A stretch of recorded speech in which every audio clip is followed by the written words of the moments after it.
So today I'm just going to get out of my comfort zone and really just be straight up, because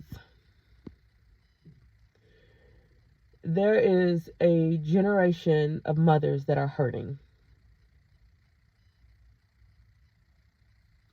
that are grieving, and that are completely disregarded. And the day I buried my son, February 4th, 2022, I'm sorry, that was the day he died. And I sat in the hospital at Jenny Stewart, and every day I watch these machines beep. And I'm asking them about every machine that my child is on as I'm listening for a beep. And I remember the day that the doctors, they came into his room where I'm up there sitting by myself. And they said, "Miss White,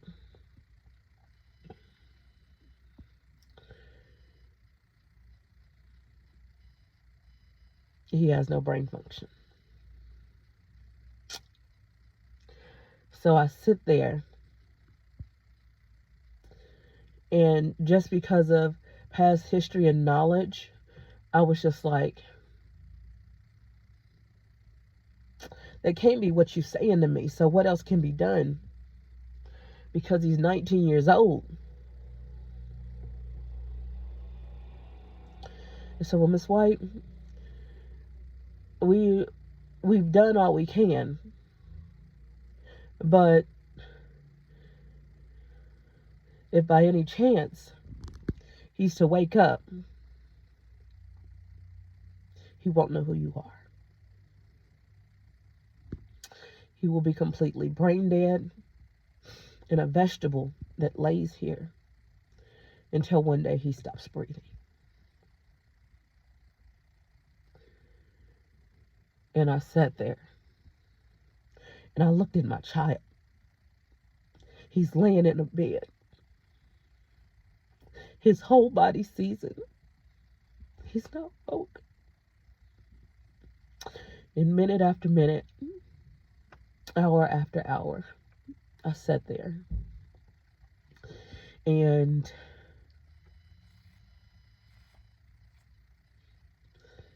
nobody was there to endure that pain. So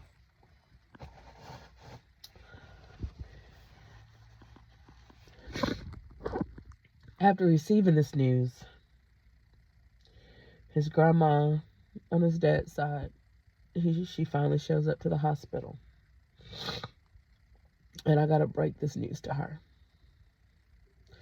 Because here I am, as a mother, sitting there by myself, finding out that my child is not going to wake up again. Finding out that it's over. So I'm sitting in this hospital and his grandma shows up. And I have to tell her. And she's upset. Naturally. She's crying. I think she even hit me a time or two. But there's not a punch she could have gave me that felt like the pain that I was already enduring.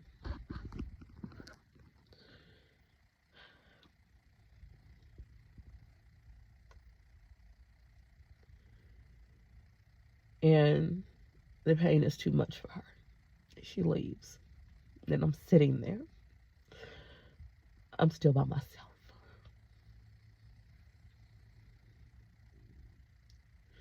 And my mom pulls up. And I gotta break the news to my mama. My son ain't gonna make it. I gotta tell her what the doctor said. My mom looks at me with a look that I'll never forget.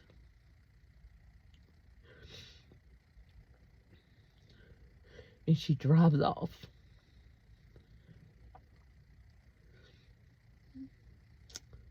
Because it's too much for her to bear.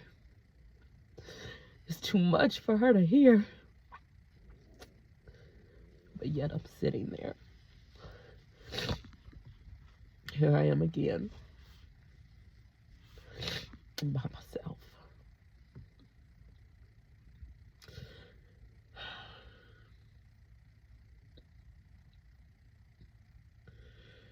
So I gotta call my son in Michigan. Talk to my daughter, who's 14 years old, to let her know that her big bubba that promised to protect her isn't waking up no more. She knew that if nobody else have her back, if anybody ever tried her, she had a big brother, and he promised to always protect her because he didn't play about his sister. Anybody that knew Armand knew he didn't play about his sister. So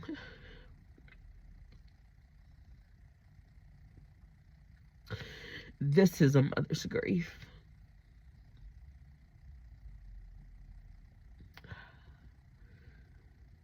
So as I'm sitting there and I'm preparing myself to now tell this news to his older brother and his little sister,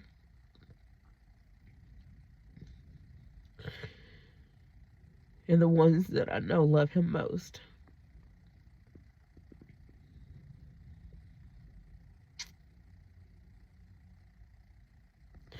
I sit in his room and I'm talking and I'm praying. I'm mad, I'm sad, I'm angry, I have 1,000,001 emotions going through my body at this time. And this was February 3rd when this is February the 1st when this information was given to me. February 2nd. February 2nd when this information was given to me. And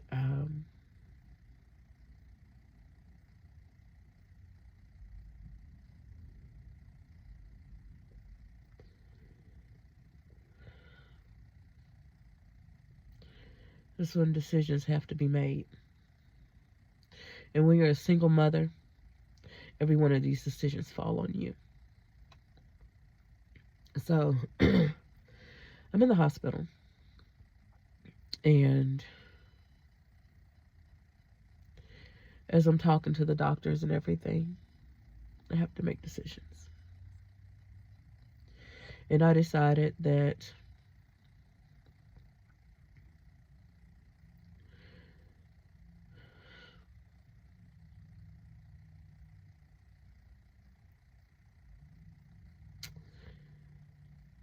I was going to inform his friends, the ones that I knew were true, and call the lady from organ donation so that, hey, somebody else has a chance at life. Because I knew the heart of my child, and in his heart, he wanted to help someone else. And in me making that decision, it was the best decision ever to decide to sign off for him to be an organ donor. And the funny part is, he had already made a decision for himself that he was going to be an organ donor. So they set up a date and a time that they're going to take him off life support, and family and friends. and the people that loved him, they showed up. As the doctors and nurses of Jenny Stewart lined the walkway, and my son was pulled out of his room, and they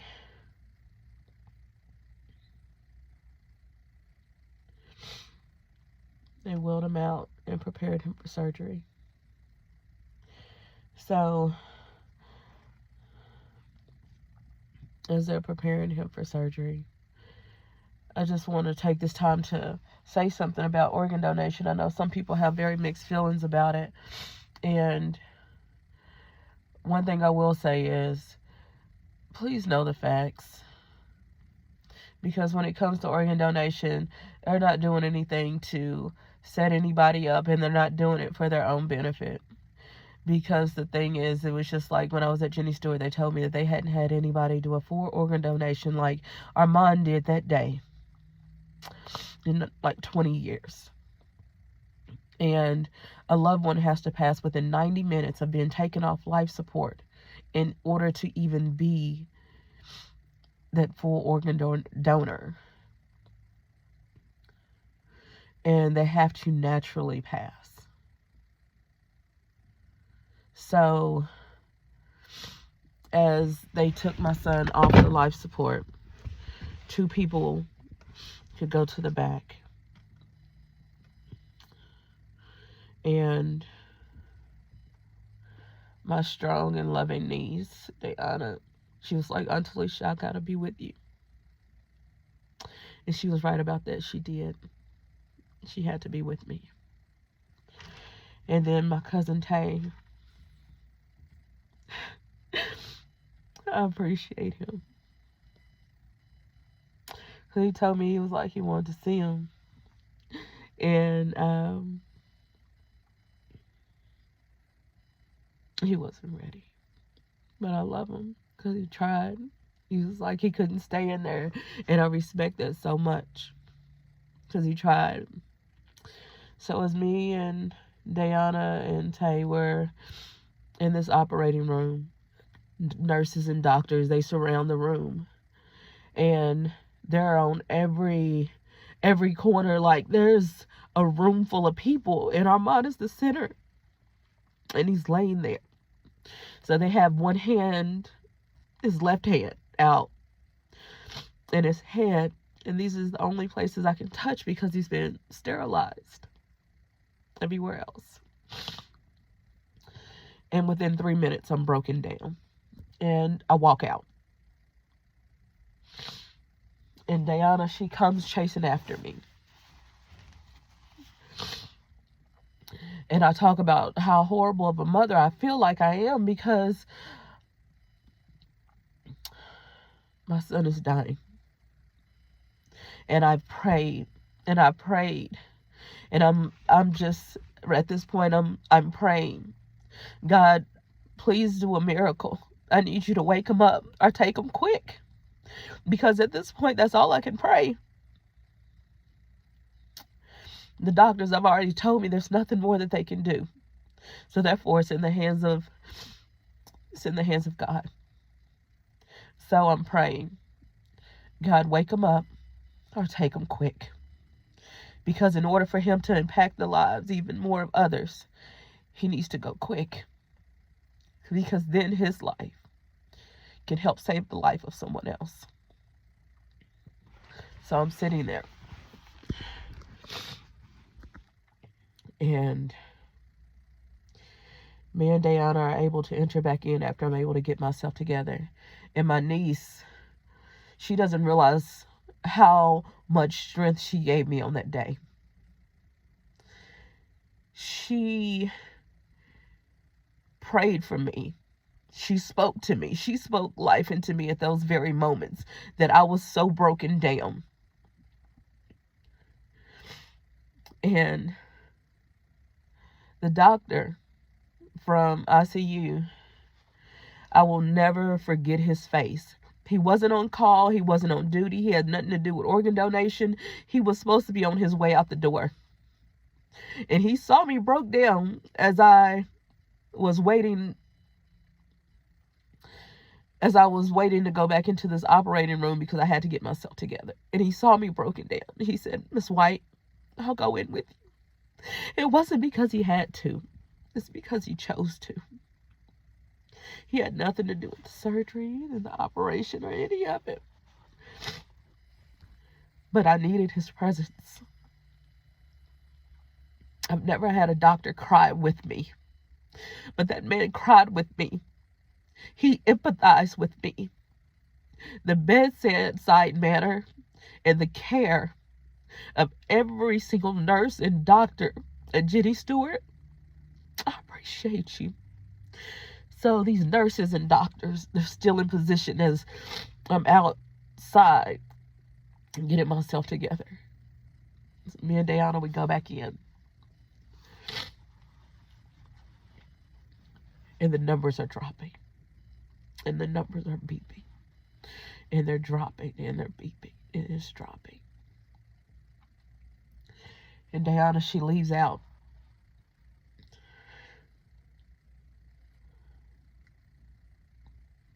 And in that moment, my feet wanted to run with her. But I had a responsibility to stay. Because I was there at his first breath. And I wouldn't dare leave him at his last. So, the numbers are dropping.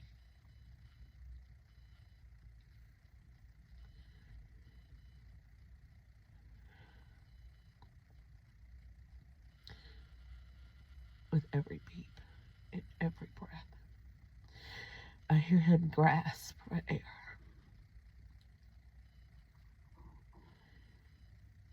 And he's grasping. It is beeping. And after that last beep, that flat line, I got 30 seconds before they start surgery. I got 30 seconds to say my goodbyes. 30 seconds. To walk away and know I'm never going to hear his voice. I'm never going to get another hug. That at this moment, I was about to get my last kiss from my son. I was about to kiss him on his forehead.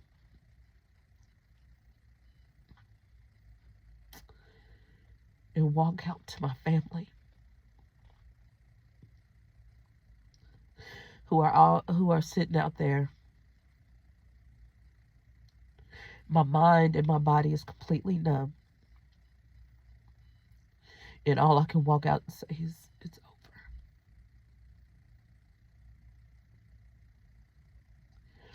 That's all I can say is, it's over. And I walk out.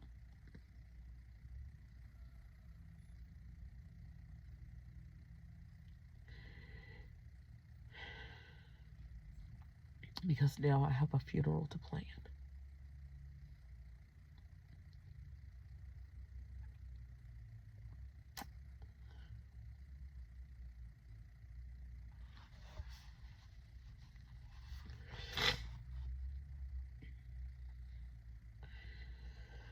So, I'm preparing for this funeral.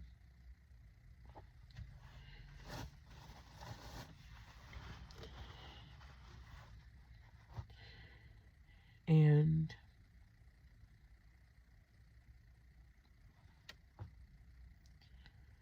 the whole time I'm completely numb. Because I will say my niece, my nephews, my daughter, my son, they planned his funeral. They picked out the suit. They picked the casket. His cousin did his hair.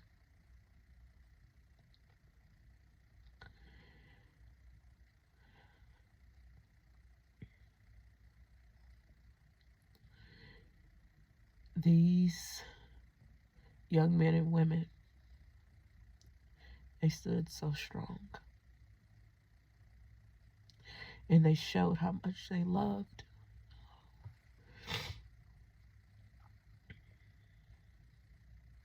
And the whole time I'm going through this process, I'm completely numb. From the time at the funeral, I'm still hearing stories to this day about that funeral. To all the t-shirts I seen with his name and blankets and buttons and cards. And I remember our last family photo session, he told me, man, mama, this is going to be my album cover. And if anybody knew my son, like, he couldn't rap. So he was like, man, mama, I'm gonna have his picture big. This picture has been put on mirrors and necklaces, and this picture has been big.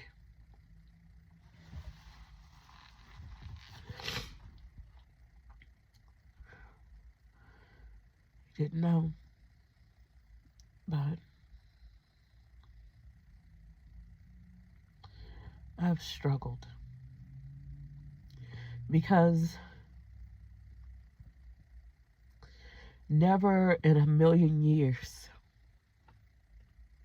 would I have thought that it would make sense to say the funeral was the easiest part. Because the thing is about the funeral, it's like at the funeral you're surrounded by people. Other people are hurting and crying too. They're missing your child.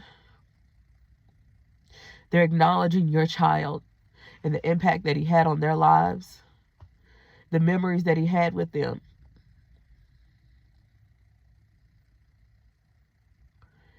And you're surrounded by people, and it's so much going on. It's so much chaos that you don't have time to process your pain. And all you can say is, I'm fine.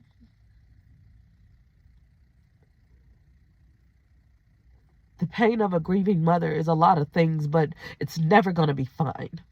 It's never going to be okay. But as a mother, you don't have a choice.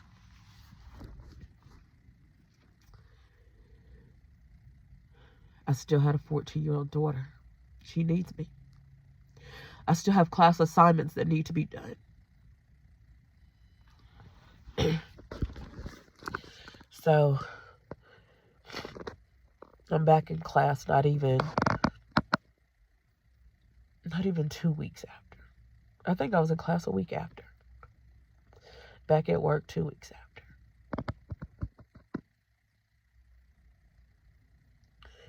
Every day, functioning through pain, functioning through sorrow, functioning through anger.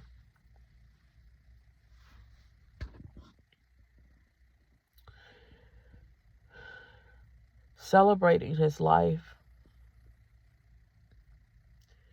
missing him all at the same time,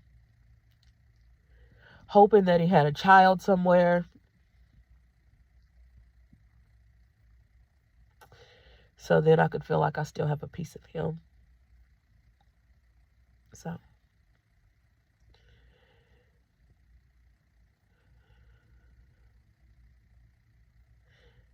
finally I had to delete his number from my phone because I kept calling a phone that I was already holding.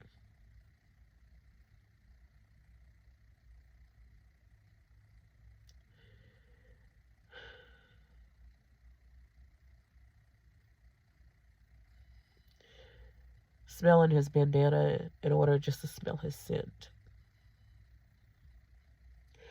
Watching the same videos over and over again just to hear his voice. So there are so many levels to a mother's grief that so many people don't talk about.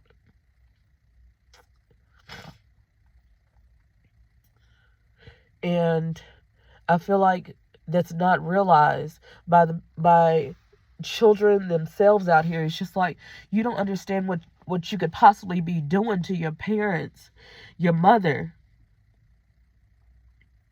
when you feel like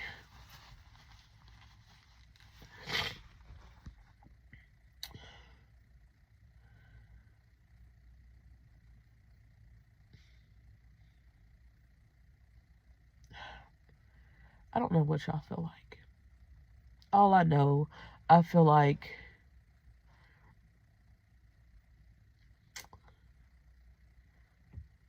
each day is so different. And I have to function through it. And I hold on to hope.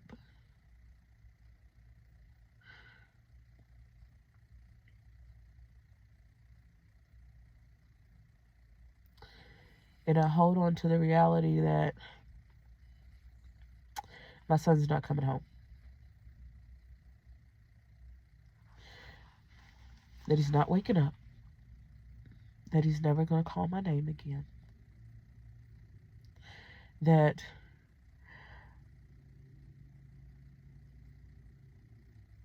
as many boxes of Fruity Pebbles as I buy and put in the cabinet. Because every time I go to the grocery store, I still buy his favorite cereal.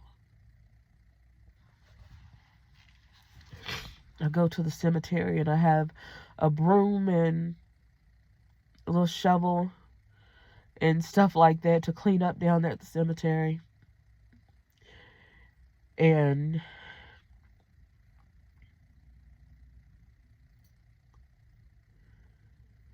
have his high school diploma. He never got graduation pictures. He never went to prom. He never had his first kid. He never got a chance to say, I do.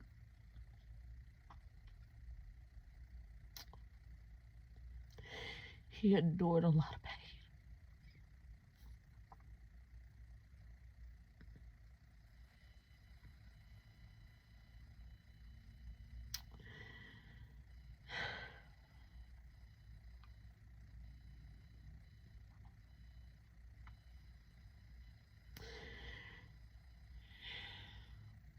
And I knew with time, I was so certain that one day he was going to get it right, because I seen so many other people that, at 19 and 20, they made wrong decisions, but they got a chance to get it right. They got a chance to see that it wasn't the best choice.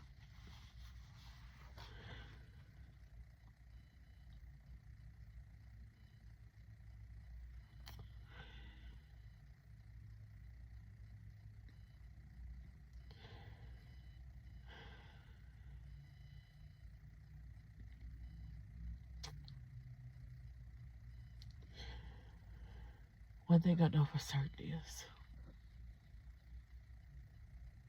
we don't know how much time we have, and we have to cherish every moment. Because if you're gone or you feel like nobody cares,